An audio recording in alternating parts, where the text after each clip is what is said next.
Hey everyone, Chad Cahill here, Field Agronomist for Beck's Hybrids in East Central and Northeast Illinois. Today is July 31st, 2023, and today I want to talk about a question I get quite a bit.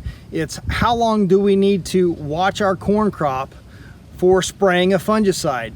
Now, if you were fortunate enough to not spray a fungicide early or up until now, or if you did get planted late, you still have a protection window that you need to watch out for. So in other words, how long in the crop's life cycle do we need to watch that crop and then make a decision on whether we need to cut that off?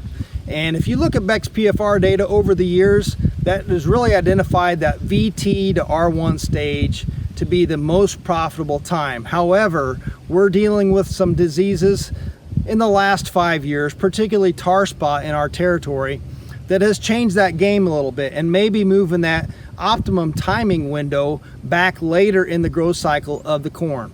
So if you were able to avoid a fungicide application early on because we had lack of disease pressure and you're saving that fungicide pass till later, I usually am going to recommend that we wait until after brown silk and we get to that what I call sweet corn stage. We want to do it before we get to the dough kernel stage, or what's considered the R4 stage of corn. Now I'm holding in my hands 2 ears, and I'll bring them up close to the screen, but one ear here is from behind me. Both ears are from behind me. One is a 114 day and one is a 108 day. And you can see the developmental difference between these 2 ears. So I'll bring them up a little bit closer. And you can see the one on your left here is what we'd call R1. The kernels are not quite starting to blister yet. The one on the right is what I would consider that sweet corn stage, or R3.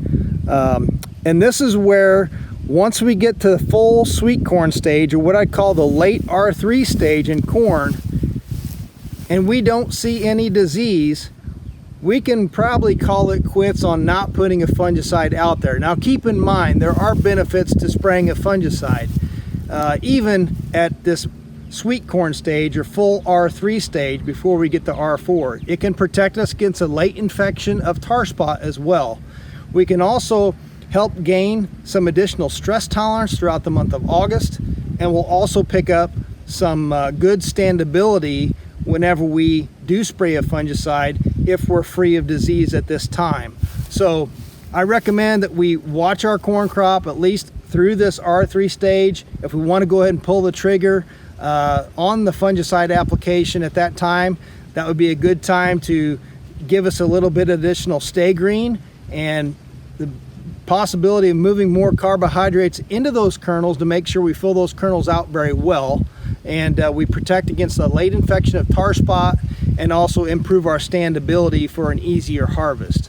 So those are just some considerations that I've been recommending this year if we've not been making, or if we've not made a fungicide pass early because our plants have been very clean. And that is very consistent with what I've seen across East Central and Northeast Illinois.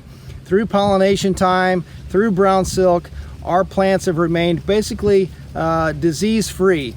Nothing that I've seen that would justify or warrant a fungicide application right away in corn.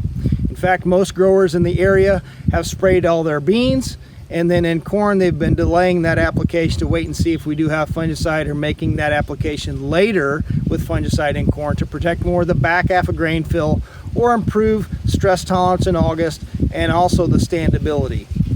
Thank you very much. If you have any questions, please contact your local Beck's representative.